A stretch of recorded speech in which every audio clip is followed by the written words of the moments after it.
Hi, I'm here to speak about something very near and dear to my heart. It's called the Stroke Survivor Choir. In our lovely part of Northern Virginia, this is called the Different Strokes for Different Folks Choir. And thankfully it is through the Inova Health System, and it was created by this wonderful man named Tom Schweitzer here at A Place to Be.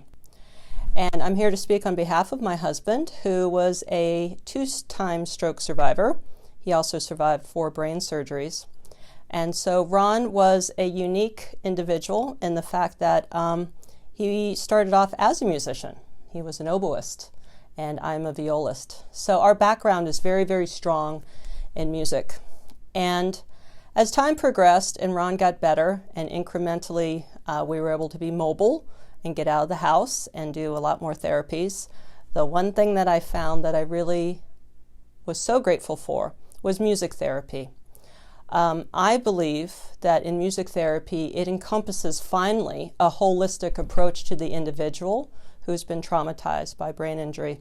So in the case of Ron, we would talk about this a lot in the car going to choir, about what the choir did for him. And for him, it was always this idea of I am not alone. And when you really sit with that thought, I am not alone, what does that mean? Well, if you're a stroke survivor, you're kind of in a body that is very difficult to manage on a daily basis. You need help with your showers, you need help walking, you're not moving one of your arms. It's very difficult. So in choir, we have this whole group of people that understand this. And some are right side affected, some are left side affected. But in the case of music, it doesn't matter because it helps you no matter what. I noticed with the other stroke survivors over time that those with aphasia and those with other problems with speaking really progressed greatly. Tom was quite brilliant and is quite brilliant at enabling them to tap their best selves and to really get beyond that hurdle of whatever they have. In the case of Ron, somebody who could speak more clearly and didn't have those issues, it was about feeding his soul. And sometimes we forget that when we look at a stroke survivor, we think they're, jigsaw puzzle pieces. But they're not.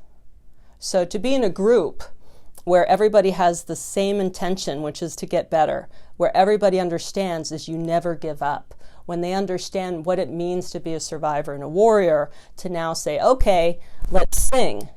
This is now our connection to the divine. This is now our ability to encompass who we are and to sing it to the rafters. And if you're feeling closed down because you can't speak well or your body doesn't work, now all of a sudden you have 15 voices raised with the same intention of saying, thank you, God, I'm alive today. So Ron learned a lot. Ron completely metamorphosed during this process, which is the larger picture of everything. So his deficits were great, but he was the heart and soul of that choir. He was the guy that could make everybody feel good as soon as they walked in the room. So that choir is a great gift. It's why I continue to go to choir now. And I'm so grateful because they want me to be there. So now I bring other survivors there. And that's my mission, is to help more people with this. And that's what we're doing.